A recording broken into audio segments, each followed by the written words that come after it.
You guys have any questions? I love like the revelry of DC, you know? I just love the, you know, the Constitution. Every building here has like purpose, like meaning. You know, in other places it's just like, what's that? Ah, it's the dentist. And then here it's like, it was the nation's first dentist. Welcome to the show. Welcome to the show. How you doing? How you doing, everybody? How you doing? How you doing? Welcome to the show. Welcome to the show. Yeah, you're looking late but stylish. I like this. This is good. Why are you late, brother? What happened? Say again? It's his birthday. Oh, okay. What does that have to do with him being late? But I love how you said that so confident. I said, why are you late? And she was like, it's his birthday. Like he's been saying that to you all day. Every time you ask him something, you're like, baby, why are you taking so long? It's my birthday. You made it seem like there was cause and effect to the situation. Why are you late? It's his birthday. You know how many candles he's had to blow out today? It's been a hard day for his lungs, Trevor. Happy birthday, brother. Happy birthday. Congratulations. How old are you today? 35. Yo, young man. All right, all right. That's a big age though, 35. What, did you do something special? Did you treat, who, are you with him, ma'am? Yes? Why did you chuckle first? I said, are you with him? She was like, yes. I don't know which way to read the chuckle, because it could mean either one. It could be like, of course, or it could be like, for now. I don't know which way to go with it. So why are you late, birthday boy? Why? Say again? You just drove from Philly? Okay, I'll take that. I'll take that, man. I appreciate it. Happy birthday, man. Thank you for coming out, my brother. I appreciate you. I really do. All the way from Philly. And now I will sing for you personally. Happy birthday to you. Nothing makes a black man more awkward than a song. Happy birthday to you. What's your name? Tell me your name real quick. Happy birthday. Dear Atisi, happy birthday. Wait, where's Atisi from? Where's that name from? Nigeria. Why are you burying the lead, Atisi? When I said, why are you late? You should be like, he's Nigerian. In fact, the fact that he's here in the first hour means we're Ali. I cannot believe that. How are you burying the lead like that, Atisi Noah? 35 years old, can you believe it? You have made it. Man, we're out here singing like a boring birthday song to you. You're from Nigeria. If I knew you were from Nigeria, I wouldn't have sang that. I would have sang like a Burna Boy version of it. You know what I mean? Happy birthday, birthday, happy birthday, yeah. You should answer that. Answer it. Who is it? Who? No, who's it? Who's calling? Oh, it's an alarm? Wait, you waking up now? What life do you live? What is it an alarm for? Say again? You work in construction. Okay, wait, so is someone gonna fall? What's happening right now? What's the alarm for then if you work? Now it's even more profound. So what is the alarm? Something you have to do for work. Okay, you can do it, I won't be offended. We'll wait, do it. It would be weird if like you don't do a construction thing because of me, and then like a week later we're reading in the newspaper, then like building falls down because someone didn't do the construction thing they were doing. Sources say she was at a comedy show and was afraid to, is it like it's some, if it has an alarm, clearly it's like, it's important. What is the thing you're supposed to do? You'll tell me in private? What type of construction is this, girl? Tell me in private, do we need hard hats? You guys have any questions? How much money do you make per show? How much money do I make per show? All right, I'm gonna answer the question, but I first need to know, like, who did you come with? Who are you with? Are you with that gentleman?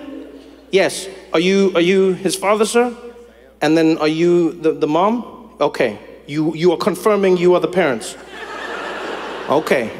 Because I don't know, that seemed like a setup right there. Okay, do me a favor. What's your name, young man? Xavier. Do me a favor, Xavier. Stand up on your chair. Ask your dad to balance you. Stand up on your chair and face everyone. And tell me this doesn't look like someone was about to be like, are you my father?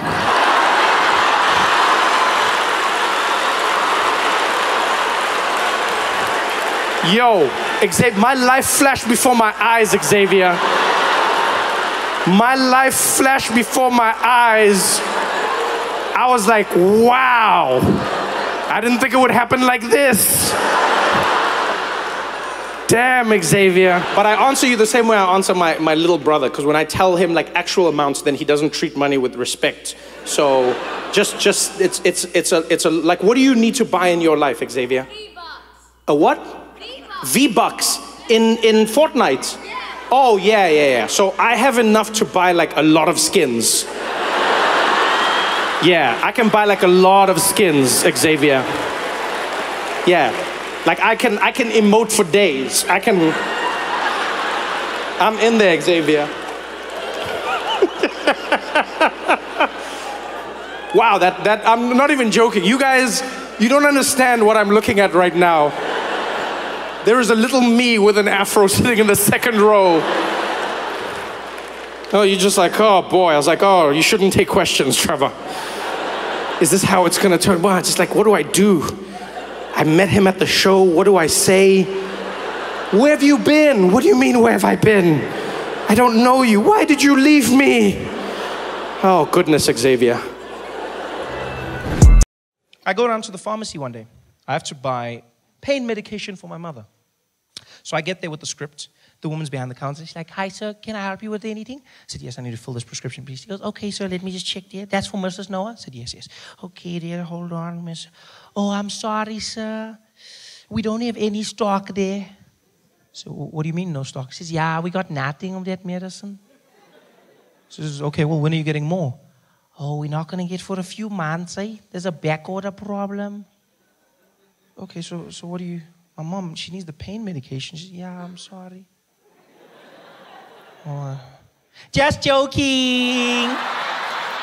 Hey, you should have seen your face, eh? I've also got jokes there, Trevor. I'm like, you got jokes? My mom is in pain. She's been shot. You got jokes? This is not the time, but what the hell is not funny, lady? This is too soon. This is too soon.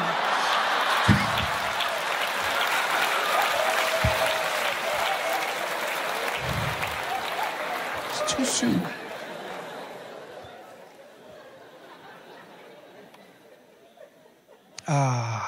Hospitals. I'm not a fan. I had to go back for my surgery, voice surgery, one of the most stressful days of my life. I'm there at 5 o'clock in the morning. I'm sitting in the waiting area. There's a woman who checks you in for your surgery. She's not friendly at all. She's not even trying to make people feel good. She's like, next. People come up, you know, next. It's my turn. I get there. She's like, name? I said, oh, Trevor. She's like, Trevor. Say name. I said, Noah. Noah. Noah? Trevor Noah? I said, yes. Trevor Noah? I said, yes. The comedian. The one who's making the jokes, eh? Yeah. Jokes about us when we're on strike, eh? No, not that one. Not that one. This one. It's another one. It's not me. It's another one. It's like, yeah. Yeah, you are here now, eh? It's not funny now, eh? No, it's not funny. It's not funny. It's like, yeah. Where's your jokes now? So they're in the car. They're in the... Eh? Oh, nothing. Funny guy. So what you want here? Eh? You got a surgery? Yes. Why are you talking like that? What's wrong? Oh, got a thing in them. Oh, the voice is broken. Eh? Did you break something? We pull them. Eh? What's wrong? It's sore. I said, yeah. Oh, I'm sorry. It's sore. Yeah. Like, oh, you want the medicine? I said, yeah, please. Okay, let me just check. Oh, they say laughter is the best medicine, eh? Yeah. So why don't you just make a joke and fix there, eh? Yeah, just make a joke inside, funny guy, eh?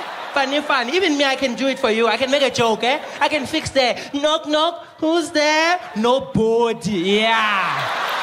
Fun. Next.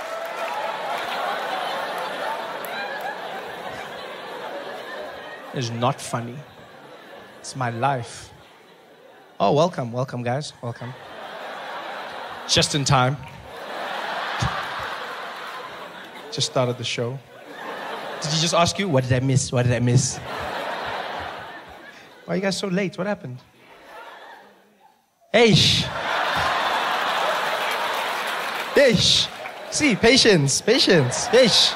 Late. I'm bit. Eish. Hamba.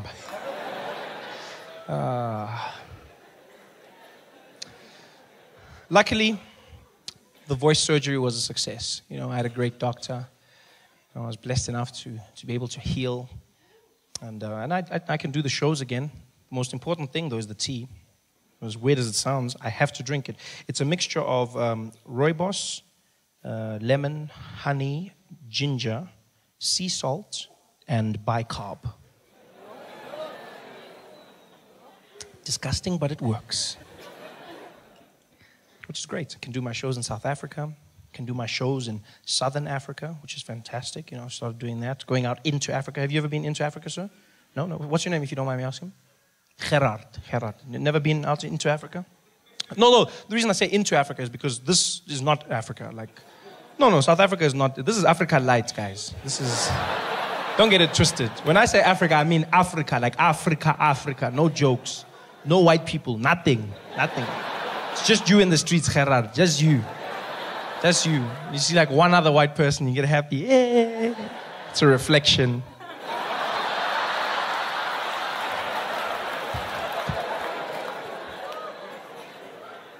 I've started doing shows out there, Gerard, you know. Places like Namibia, fantastic. Botswana as well, beautiful. Wanted to go to Zimbabwe, but I skipped it. No, because I don't want to die. That's the only reason. You laugh, but I mean this, because you can't make jokes about Robert Mugabe in Zimbabwe. If you do this, then you get arrested and sent to prison for mocking the president, right? And so I know I would go there and I wouldn't be able to resist. Like, I'd just be like, hey, my style, and then I'm in jail. Which normally wouldn't be such a bad thing, because what would happen in an international incident like that is normally your president would just come there and then he would ask for you to be released and taken back to your country. That's all. But now, I don't know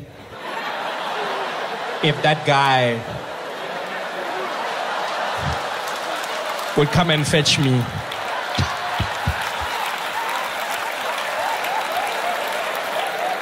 I can see him sending Mugabe the email now. It's fine, Bob. Keep him.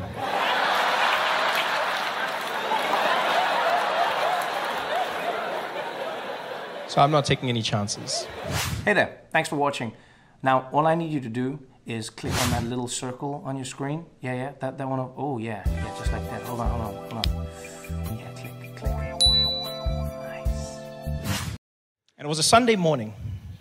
I was in bed, still asleep. It was early in the morning, maybe like 9 or 10 o'clock. And the phone rings. And it's my baby brother using my mom's phone. His name's Isaac. He's 9 years old. So I answer the phone. Like, hello? Hello, Trevor? I say, hey, Isaac, what do you want? How are you? I'm fine, thanks. I'm also fine, thank you. I'm fine, thanks, and how are you, Isaac? I'm fine, thanks, and how are you? I'm fine, thank you. It's a pleasure. Trevor? Are you busy? Yeah, sort of. Why? No, because Mom's been shot. I'm sorry, what? Yeah, Mom's been shot and we're at the hospital. Can you come? Mom's been shot. Okay, what do you mean? Okay, yeah, of course I can come. Okay, which hospital? Tell me that. And he tells me the hospital. I dropped off. Okay, can you come? Like, he's too polite for his own good. He's too, like, can you come? Like, what, I'm going to have to shot Mom into my schedule? Just find, coffee at 2 and then PlayStation at 1. Okay, Mom, we'll try. Come on, can I come? Of course I can come. I'm panicking. I jump out of bed. I'm running around. I'm trying to put my clothes on. Some things are backwards. I don't even notice. I don't even care. Grab the car keys, but I'm looking for the car keys. I'm running around there, losing my mind. I jump into the car, into the streets. As soon as I get out the gate, the tears start coming out. You can't even control it. You're just there driving. All of a sudden, it's just...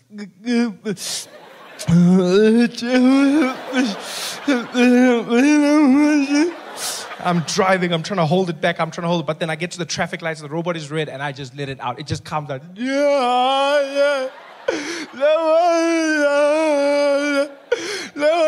don't watch my window. No. Hey, no, hey, no, no, And there I am, driving to the hospital like a madman. I get there, jump out the car. My brother's standing there, the emergency section. I see him outside. He's just standing like nothing happened, looking around. I go, Isaac, what happened? He's like, Mom, she's getting shot. She's inside. So I'm like, okay, are you okay? He's like, Mom was shot, not me. No, that's not what I'm saying, you idiot. Whatever, I'm coming back. So I run inside. My mom's in the prep area. All the doctors are standing around her. There's blood everywhere. I'm looking at the doctors. And just by the way, doctors are not as good looking as they are on those TV shows, eh? No, like they set the bar really high. Because I was shocked. I ran and I was like, what the hell's... Sorry, that was inappropriate. What's happening here, guys? They're like, sir, you need to leave. I said I was sorry. Come on, that's what's happening. Like, no, sir, you can't be here. Please leave, please. I'm like, oh, whatever, okay. So I go outside. The nurse comes to me. She's like, Mr. Noah? I said, yes. Okay, Mr. Noah, we've got your wife stabilized right now. And I said, my wife? She says, yes, that's Mrs. Noah, right? Yes, that's my mom. Oh, I'm sorry. I thought, why would you think she's... Come on, hold on. You think I would... I mean, she's cool, but I mean, like, have you seen the girls? I should show you the pictures. Oh, well, I'll show you the pictures afterwards. What's going on? She's like, okay, Mr. Noah, your mom's just been stabilized, and we're going to have to start thinking about surgery. She's been shot in the head, and she's been shot in the lower buttocks region. This is a very serious thing. I'm like, yes, it is. Okay, so what's happening? Well, we just found out that she doesn't have medical aid. So what? She says, yeah, she doesn't have medical aid. Now, my mom always had medical aid, always. But now, it turns out she canceled it a few years ago. I didn't know this. She canceled it because she never gets sick. You know those people? I just never get sick. I never get sick, Trevor. I never, ever get sick. I don't know why I have this. I never get sick. Yes, but you didn't think of bullets.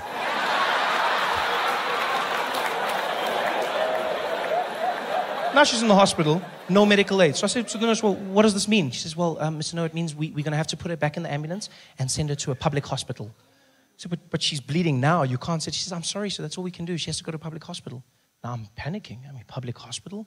Normally a good place to go. Normally, you know. But now what's happening is there's just misadministration of funds, like money's going missing, you don't know what's happening, they don't have the right equipment. Now I'm picturing guys trying to fix my mom. There's the doctor, give me a scalpel, we got a spare now. Okay, bring it. At least it's a shifting. Okay, let's try something. I'm stressed. So I say, well, what do we do without medical aid? She says, well, there's nothing, sir. I said, well, what if I give you the money? She says, well, you don't know how much it'll cost, so you can't, unless you give us your card, and then we just work from there. So we'll take my card. Here's my credit card. She goes, sir, it can get very expensive. I said, this is my mom. This is my mom. Use the money. Go. She goes, like, you can tell me it's expensive. This is my mother we're talking about, you know? I realized through all of this, I've just neglected my brother. He's been standing there the whole time with his big eyes. So I'm like, hey, Isaac. Hey, Isaac. What's on your mind, man? Are you okay, big boy? He's like, Trevor? Yes. Can I come to your house and play PlayStation later today?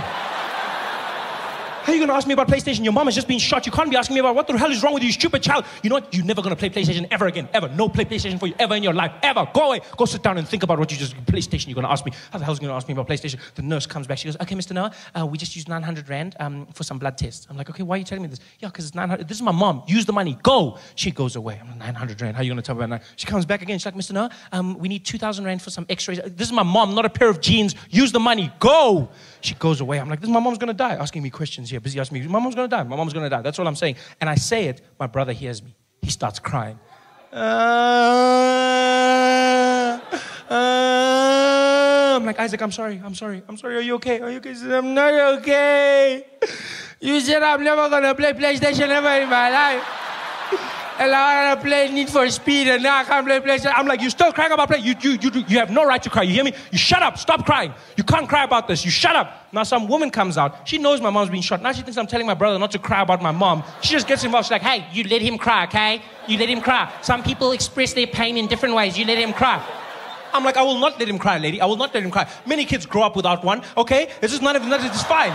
Like, You should go play in the park or something. It's not a time to cry right now. What the hell? You spoil your kids. That's your problem. You should take it away from them so that they can learn about life. You both shut up. All of you, shut up. I'm telling them this. The nurse comes back. She goes, Mr. Noah, we're ready for surgery. I'm like, so do the surgery. She says, yeah, but sir, this could get very expensive. ICU and surgery is very expensive. I'm like, lady, what is expensive? This is my mother. She says, so well, anywhere from like 20,000 rand. This is my mom, all the way to like 500,000 rand.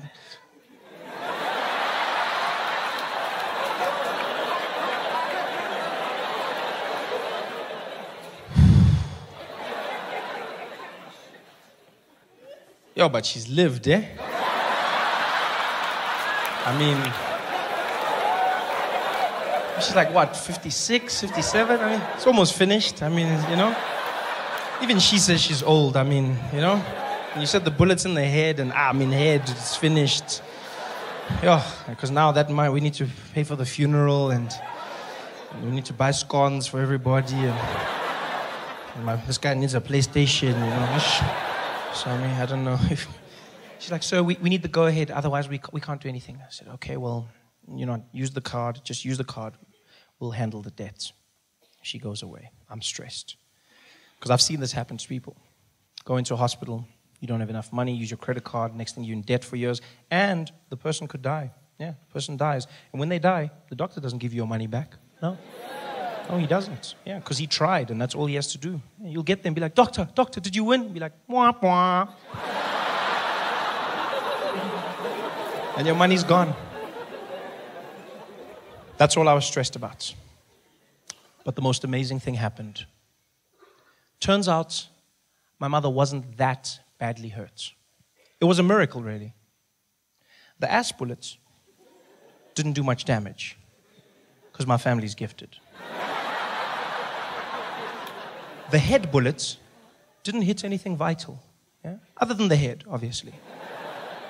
But it missed her spinal cord, missed the nerves, didn't touch the brain, went right through, missed the eye, hit the eye socket, and so deflected, and all it did was it cut a piece of her nostril off, just one side, and the bullet went out clean, which means she didn't have to go in for intensive surgery, and her recovery was only a week. Yeah, a week, which was fantastic, because that means the bill was only 24,000 rand. I mean, and she's alive, yes, but the bill was only 24,000 rand. This is great, really great, because 25 was my cutoff. So, you laugh, but that's how much I've calculated I'm willing to pay my mom back for all the ultramel custard I've consumed in my life. Everything else, none of my business, eh? Food, clothes, schooling, all of that stuff, I'm not paying. I hate it when parents say that to their kids. You know how hard I have to work for your bloody school and your clothes? I didn't ask to be born. That's your job. Please. You handle that. I asked for the ultramel. We can keep a tab. Don't involve me in your things. And that's what I calculate, 25,000. Yeah. I would have been there. 24,750. I would have been there at the doctor. Eta. It's fine, my man. No, stop. No, you tried. You tried, mom. It's cool. No, you tried it. No, just switch off there. Switch off. How much? 250 left. Yeah, we'll pour petrol or something. It's fine. Just switch off there. You tried. Yeah. It was fantastic. I told my mom about the 25. She laughed. She didn't know I was serious. And to show you what a crazy family we have, my mom's in the recovery ward. She's got those tubes in her and everything, and the IV, and you know, my brother's in the corner bored out of his mind, and my grandmother's in the other corner reading the Bible, and I'm holding my mom's hand and I'm crying, still crying. This is a week later, I'm still crying. I've been crying the whole week, but I've also been using this time to cry for other things in my life.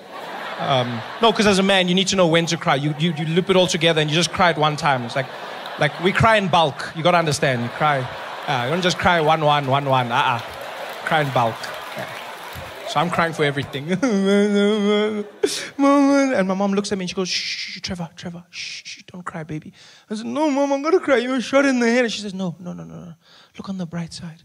I said, what bright side? She says, no, at least now because of my nose, you're officially the best looking person in the family. I was like, oh, by default. But the pilots are calm, they cool, you know, you get into the air, they start making useless announcements that you don't even care about, you know, just to give you that feeling that he knows what he's doing. You get up there, as the seatbelt lights go, boom, Ladies and gentlemen, as you may have noticed, we've reached our cruising altitude. Currently sitting at 23,000 feet above sea level, cruising at about 720 kilometers an hour in this Boeing 737, one of our favorite planes in the Starflight Alliance fleet. It's a beautiful sunny day up here. We might encounter a few bumps, but nothing too hectic. The cabin crew will be taking care of you. In the front, we've got Esmeralda and Jonathan. In the rear, Simon, Dupitsang, and Ferrer. I'll be taking care of you. And if you need anything, don't hesitate to call. I'll let you know once we've begun our descent. Until then, please enjoy your flight. Thank you. Dun dun. You're like, oh yeah, pilot. Yo, my guy, pilot. It's cool. It's cool. I just don't like the fact that they never let you know when something's gone wrong.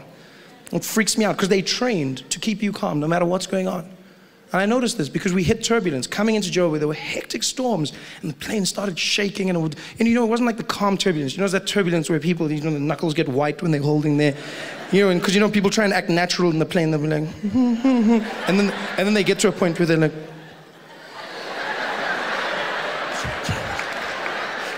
when that point comes, and like everyone is panicking, except the air hostesses. They're amazing. I love how they do it, Like you'll hit the turbulence, be like, things are falling, the bags are hitting the sides of the compartments, people are panicking, and except they just move through naturally. It's freaky. It's almost like the lower half is not connected to the upper body, because they'll just carry on. They'll be like, yes, you guys,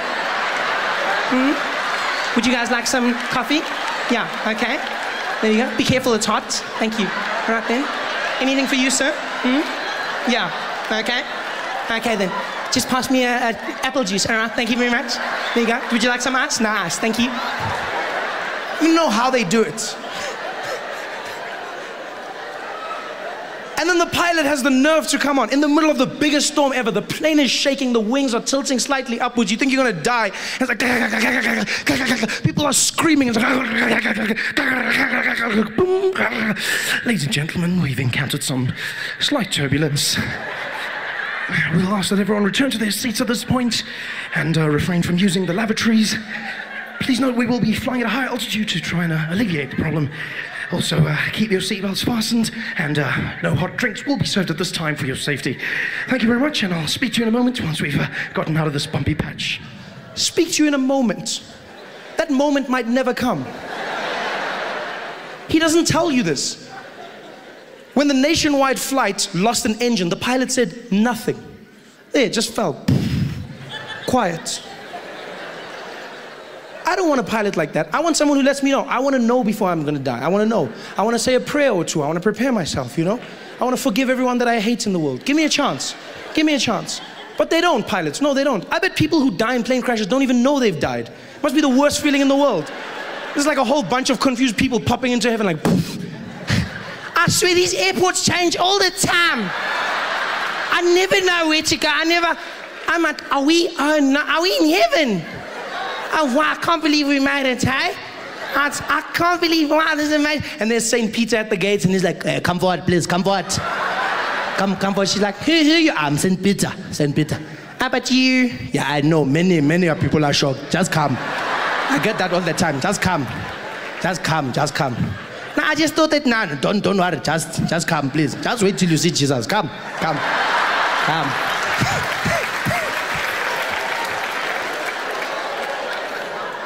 I don't want that. I want someone to let me know when I'm gonna die. Like taxi drivers. There's no person who dies in a taxi not knowing that they've died. Just before the crash, taxi driver will be like, yo! People walking into heaven like, yo, dead. Dead.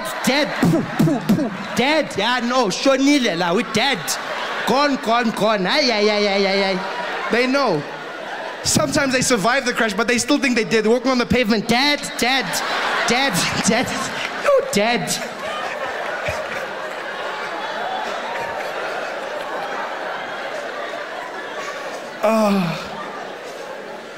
But luckily we did land safely in Johannesburg. We landed safely and everyone clapped when the plane landed. Yay! Clapped and walked into the airport terminal building. And that's the point when you realize you're back in South Africa. When you're flying, it's international. And then when you land at any of our airports, and if you listen carefully, you realize that you're back. Like South Africa, once again, the world went there. Then we were like, no, going. Yeah, we'll find just that side. Because all over the world, they conform to a norm, and that is in airports. women make announcements. It's always a woman, always. And she's always calm, always monotone. Always come over that system. She sits in a room quietly. They bring her the pages one by one. You can be in Heathrow, for instance. You'll hear that woman come on the system. Doom, doom. Attention all passengers. Please note this is an airport announcement. No passengers are permitted to leave any items unattended, as this may be seen as a security risk. Any unattended luggage will be removed by security and destroyed. Thank you. Dun, dun. Everywhere in the world, even if you go to like non-English speaking countries, they still conform to that norm. You know, you go to places like China where you wouldn't expect it, you know? You think, I see some of you probably think they'll be like, no, don't even laugh, that's racist, don't even laugh. No, that's racist, you don't even laugh. But they're not. They calm. It's a woman, still the same. She's just another language. She'll come on the piano and be like, dum dum. And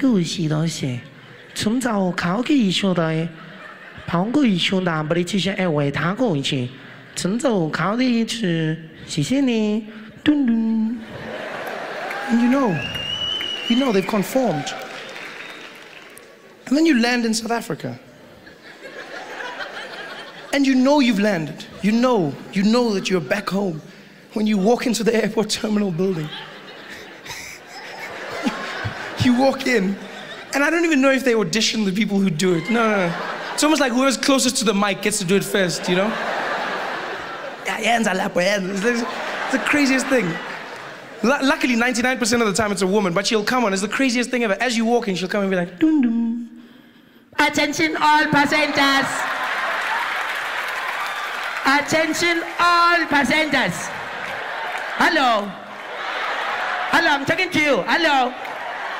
Yeah, all the people islamkula.com, the plane is delayed. The plane was going on 2, it's going on 3. Yeah, all the people must just take a ticket for that one. Going to have a problem, nah? Just take on that. If a ticket says 2, then it's going to be 3, nah? That mustn't complain when the plane is not there, because then I need to tell you now, then you must just phone the people that are coming to pick you up, must tell them, yo, I need my plane is changed. It's not. And then they start speaking to people in the background. They don't even turn off their mic. All they must just tell the people they are abuban. But tell you things, I want to tell you, I'm not drink. I need to tell you, I'm not drink. Yeah, I'm just not niggas, I need to tell you. Yeah, it's chicken. Yeah, yeah. I'm for the drumstick, I'm for the press. It's drumstick, yeah. Yeah, I'm for the drumstick. Okay, yes, I'm 7. Okay, all the people is like one time, the gate is changed. It's not D2, it's C15. It's not D2, it's C15. If you can go to D2, oh, you can find nothing. Eh? Okay, bye-bye. But I need my chain. We've been traveling all around the country now. It's been so much fun, you know, out in places like PE and Cape Town and East London, and recently went to Durban, which was a bit of a schlep for us. It was really hard because it was raining so much, and then on top of the flight delays that you have to contest with, there's also like overbooking, which is a problem. You know, I don't know if you know what overbooking is, but basically it's a legal process where it's a practice rather where airlines book more tickets than there are seats on the plane. So they book more, sort of like a taxi. But then they don't let you get on when you get there. So they just hope you don't pitch up. He's like, please. Yeah. Like, you know, that's what they do.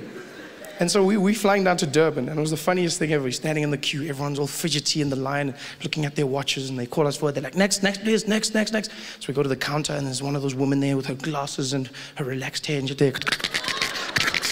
And then she's like, can I have your ID, please? And you're like, IDs, everyone puts them down. She's like, where are you flying? And we're like, Durban, please. She's like, Durban.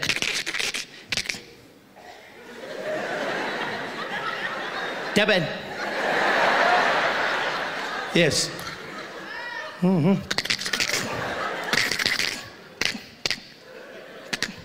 Are you flying now?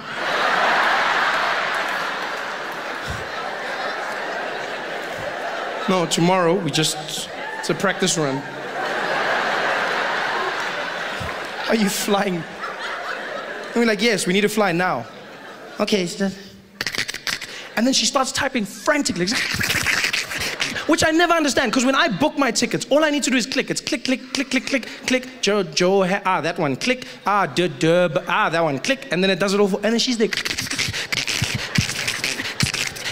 I bet she wasn't even busy doing our tickets anymore. She's just like there, click. She's probably on like Facebook or something there, updating her status. Yo, another one is here. I'm dead. Another one here. Yo, dead. You overbooking.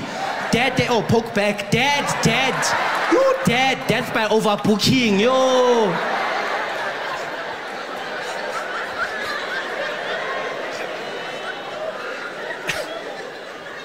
Because of their faux pas, the airline is as kind as to upgrade us on the next flight to business class. They say, we're sorry about what happened. Here you go, business class. Oh, I love business class, you know. You get to go to a special lounge where everyone's very businessy, yes. No, it is, because when you're in business class, you overhear conversations and they sound totally different, you know. You overhear people saying things like, yes, well, the mergers are coming along. I mean, if you look at the companies that are, you know, people walking around, well, I mean, if the numbers are right, then we'll definitely get that stock portfolio going. And you got people walking there, you know, just, no, I'm in the kids of this situation to make sure that all the shareholders are happy, and then we'll present to management, and it's going to be a installment of what, okay, you know, you hear like businessy kind of stuff. Whereas when you're in economy, it's just like a huge group of people. You generally overhear conversations like, I thought you put it in the bag. You said you put it in the bag. What? It was on the table. I asked you to put it. Why is it not in the bag?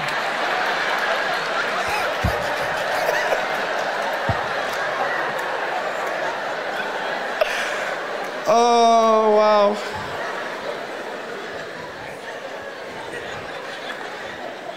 And so we're going through the airport and then we go through security. And I love security in South Africa. It is the most chilled out security you will find anywhere in the world. It is. Like South African security is just like, you know, we work on an honesty system in this country, you know? The security guard, he's there to enforce, but it's more on honesty. It's like, look, it's up to you. This is the honesty place. This is where we all admit to our sins. Come forward. Do you have anything to declare? You know, it's that type of place. Overseas, when you come through customs, it's the craziest thing ever. You got to take off everything. You got to take off your shoes, and you take off your belt, and you can't wear a jacket or a hoodie or a cap or anything. You got to take off your rings and nothing, not even coins in your pocket. Even you got like a big filling, then you're in trouble. Then and they'll be like, then you're like, but it's my teeth. And they're like, well, you're gonna have to do something. You're gonna, you know. And then like colored people are like, excuse me, yeah.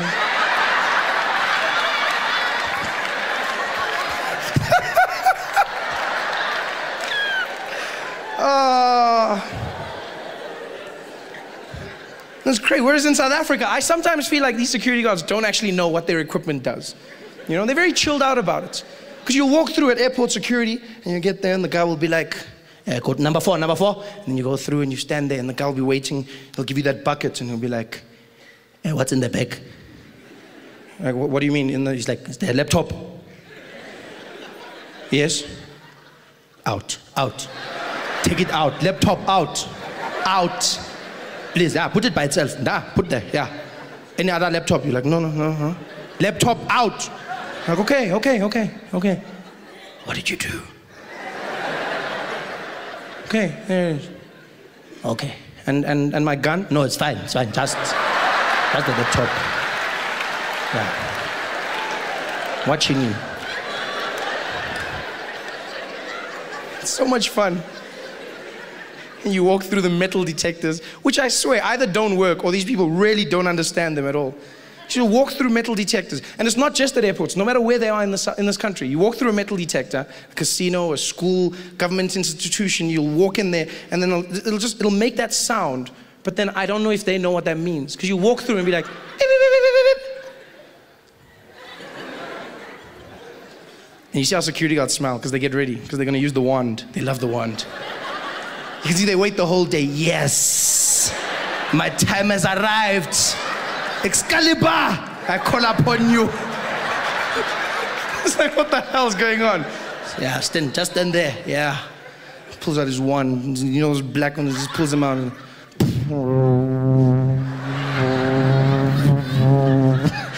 okay, it's not. I'm sorry. I'm just. doesn't really do that. It would be cool if it did though. Although it would be weird. It would be weird. You know, for like some guy from the township to have a lightsaber.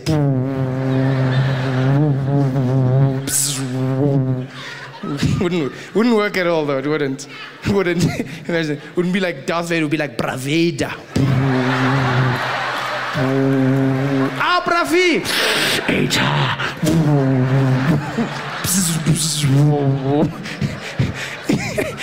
It would have been the worst Star Wars ever if it was in South Africa, wouldn't it? Like the critical point, the moment that made the movie would never happen if it wasn't a township in South Africa. Because which guy from the township would claim a child after that many years? Guy would be like, look. Yes, what is it? No, look there. It's your father.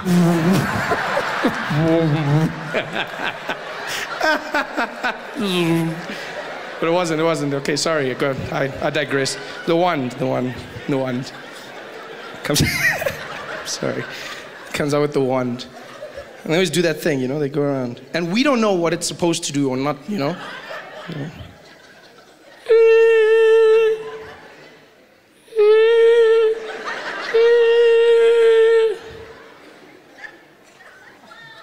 Any weapons?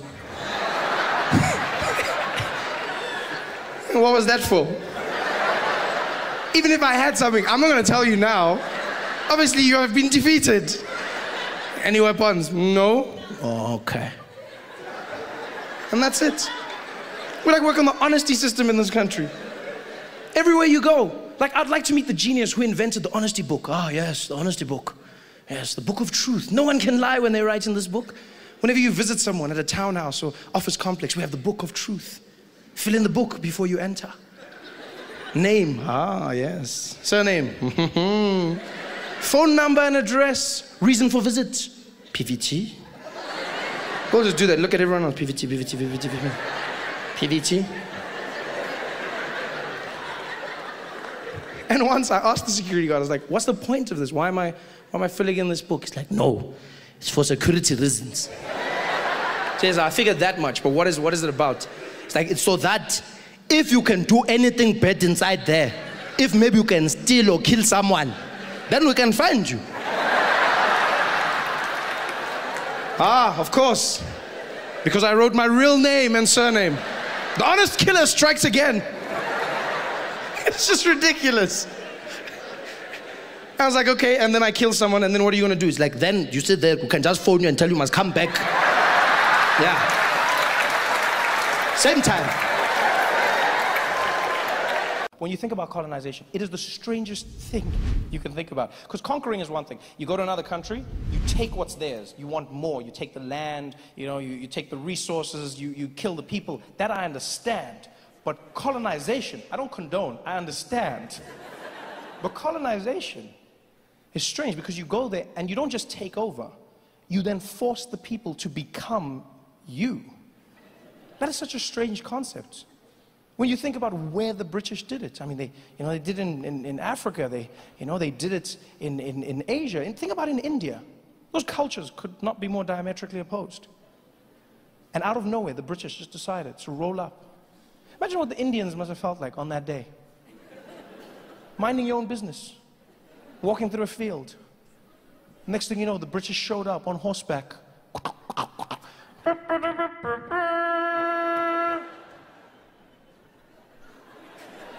Hear ye, hear ye. By order of Her Majesty the Queen, we have arrived. You over there, what is the name of this land? This land over here? This is called India. Well, my good man, I am here to tell you that India is now under the British Empire.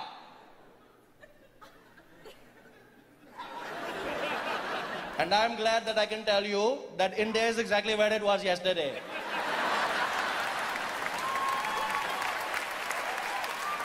No, I feel you're not understanding what I'm saying. I'm letting you know that we're here to colonize you by order of the Queen. Who is the Queen? The Queen. The Queen of England, the ruler of Great Britain. She who was ordained by God. Which God? God. The one true God. There are many gods, my friend. What is the name of your God? There is only one God, and his name is God, and you too shall worship him. You want me to worship a God, but you don't want to tell me his name? What are you talking about? There are many gods, okay? There is Shiva, there is Lakshmi, there is Hare Krishna, there are many gods. What is the name of your God? His name is God. You don't know the name of your God? It's just God. Is it like mommy or daddy? You want me to worship your God, but you don't want me to tell me his name, huh? How am I going to pray to him? What do I do? Every morning I go to wake up and I pray like, oh, dear God, I was hoping that maybe God, you could help me. No, sorry, not you, other God. No, other God. No, not wrong God. No, God, I was trying to talk to other. No, you're right. I should have asked for her first name. No, God. No, other God, please. No, God behind that God. No, not you today, God. Other God. You're right. He told me he would know I was talking to, and I don't. No, other God, please. That God on that. No, that God. You. Then I wonder why my prayers are not getting answered, huh?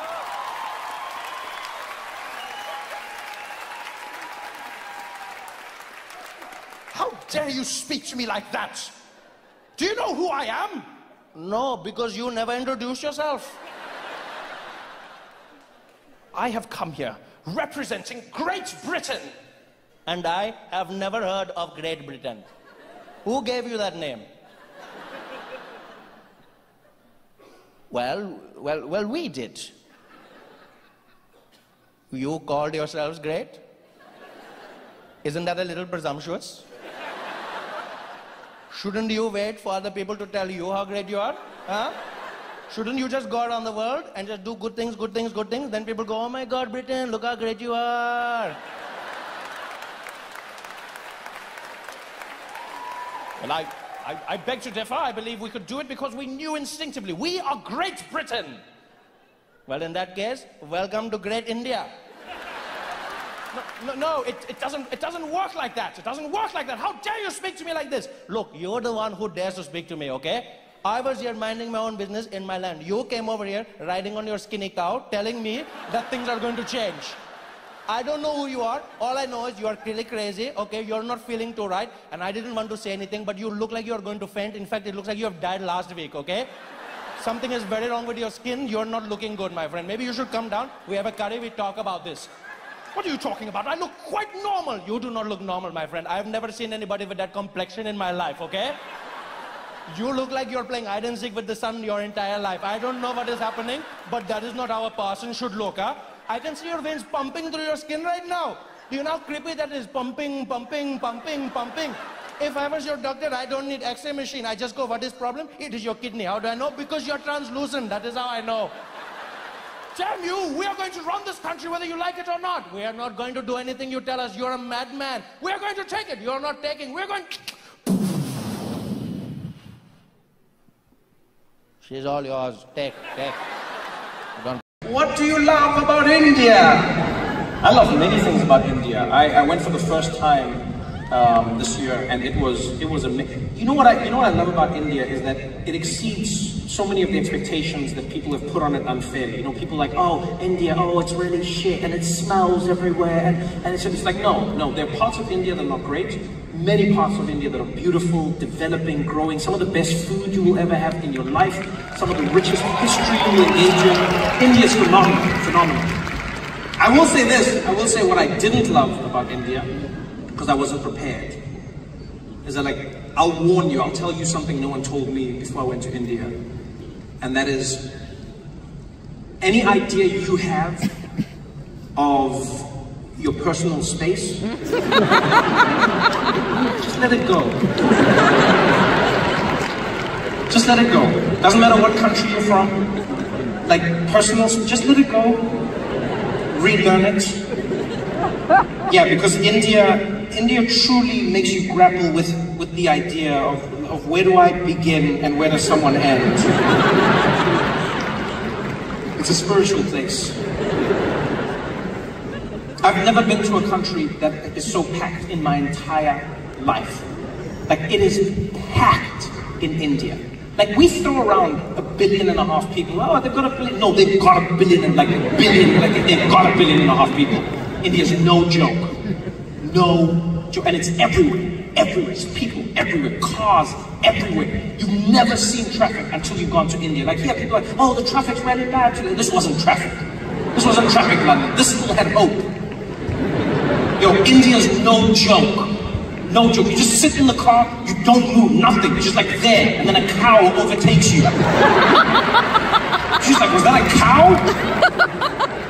Yo, India's on another level. Everyone beeping. No one moves though. No one moves. I don't even know why the people are beeping. Everyone's just stationary like beep beep beep beep beep beep beep beep beep beep beep beep. It's so much honking that honking doesn't mean anything. It's just honk beep beep beep beep beep beep beep beep beep beep beep beep. Like if you cross the street, you get hit. Ah, beep beep beep beep beep beep beep beep beep beep beep. It's crazy. There's chaos. You're driving. We were on the highway. I'll never forget this. We're on the highway. Do you understand what a highway is? You know what a highway is? Yeah? The road where we all drive in the same direction. Someone made a U-turn. Highway.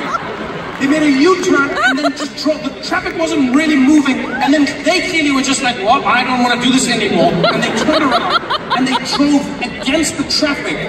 We were in the car panicking. We were like, yo, what is he doing? And then the driver, he was like, he's going the other way.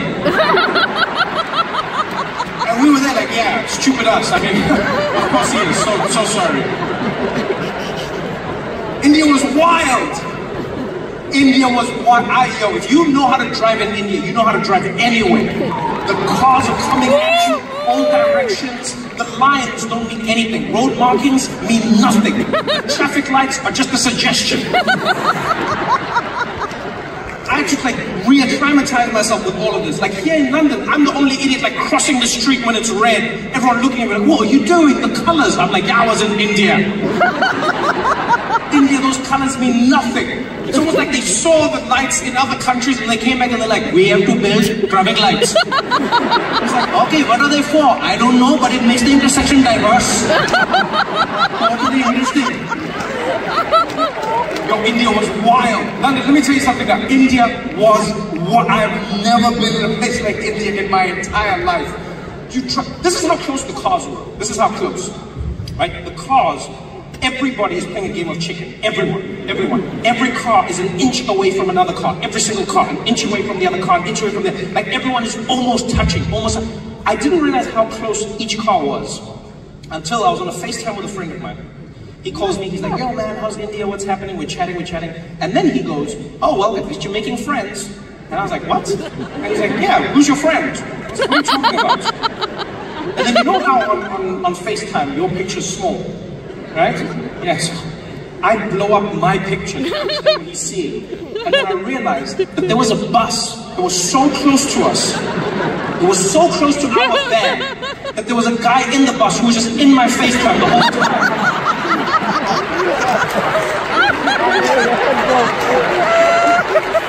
I've never seen anything like it.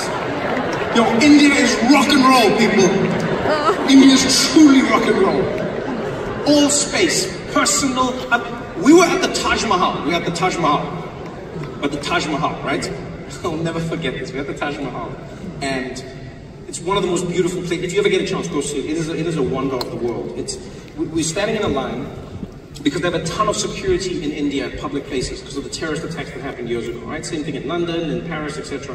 And so in India, you'll stand in a line divided into men and women.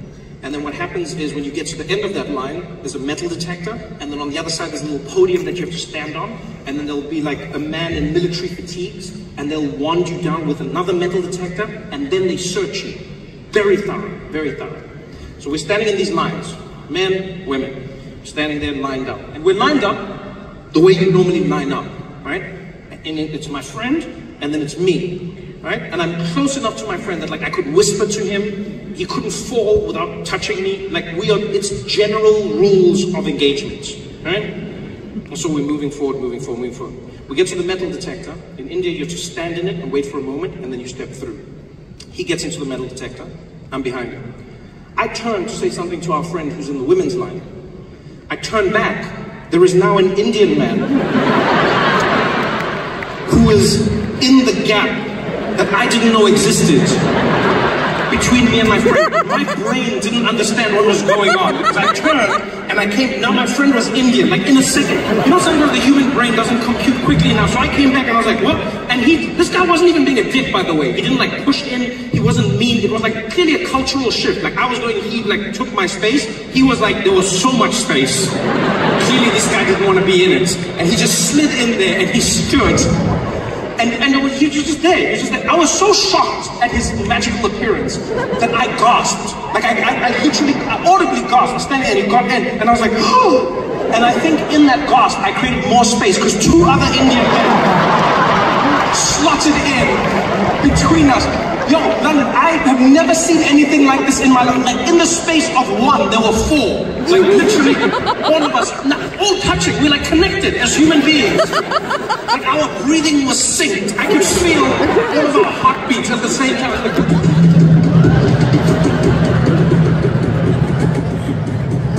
I've never been that close to other men in my entire life. Ever. If I was in Uganda, I would have been arrested. Let me tell you something.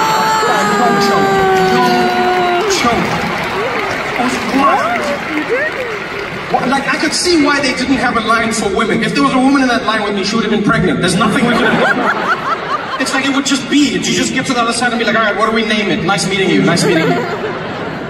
And it was wild. So you're in the line. So now I don't want to get left behind again. I don't want more people. I don't want to lose my space. So my friend goes through. I'm waiting for each Indian guy to go through. Now I'm uptight. I'm like, I'm not losing anything. I'm like holding on. I'm holding on. I get into the metal detector, get out on the other side. And you climb up on these little stairs onto the podium, and then the guy wands me down, and then he starts searching. And when I say searching, I mean searching. Not this like play thing that our security does on this side of the world. You know, like here when they pat you down, they just do that. Like this, you know, it's like that. It's just, no. In India, when they search you, they squeeze. Every part of your body, they squeeze it. That starts at your shoes, pressing down. I'm like, what kind of gun could fit above my toes? Squeeze it, comes up, squeeze the ankle, started coming up my calf, squeezing every inch of me. So I was like, if I have a gun or cancer, this man will find it. Squeeze all the way. And then I was fine until he got above my knee. I was like, okay, now it's a little, do you know what I mean? Because like everything below the knee is business, and then above the knee, I mean, you start catching feelings. Do you know what I'm saying? Yeah, because like he's like squeezing, and he starts coming up my leg, and I'm a little ticklish, and I'm like, whoa, hey, whoa. Like he's squeezing me like even like a close lover hasn't squeezed me. Coming up my thigh. There was a point where my penis was like, yo, what's going on here, man? What's happening? I was like, no, it's not what you think. It's not what you think. He's like, what are you doing? I thought you were going to the Taj Mahal. I was like, I am in the Taj Mahal. Are you doing this without me, Trevor? I was like, I swear to God, I'm not. I'm coming out. Like, you don't come out now. Don't come out now. This has nothing to do with you. Don't come out now. I promise it's not what you think. I'm like, okay, but I feel like it's happening. It's not happening. It's not happening. This guy's squeezing my leg. He's coming up my leg the whole way, squeezing. And then he comes up my thigh. And then at some point his hand is in this crack here, like in this, you know what I'm saying, like deep in there, he's like up there, and he's cradling all of it, he's holding me tight, and you know like the gap, like just before the business begins, you know what I mean? And he's in there and he's holding my leg, and I'll never forget this moment, never till I die. He's holding my leg and he looks up at me. And he looks up at me from a position where he should have no power. He should have none whatsoever, and yet somehow he's managed to maintain all of it. And he looks up at me and he's like, where from? I said, what? And he's like, where from? I was like, I think it's from my father, technically. Is that how genetics work? I don't know. I think it's... He's like, what? No, you, where from? You, where from? I was like, oh, where am I from? South Africa. Okay. And then he moved to the other leg and squeezed it all the way down. Let me tell you something, London. I have thought about that man almost every night since then.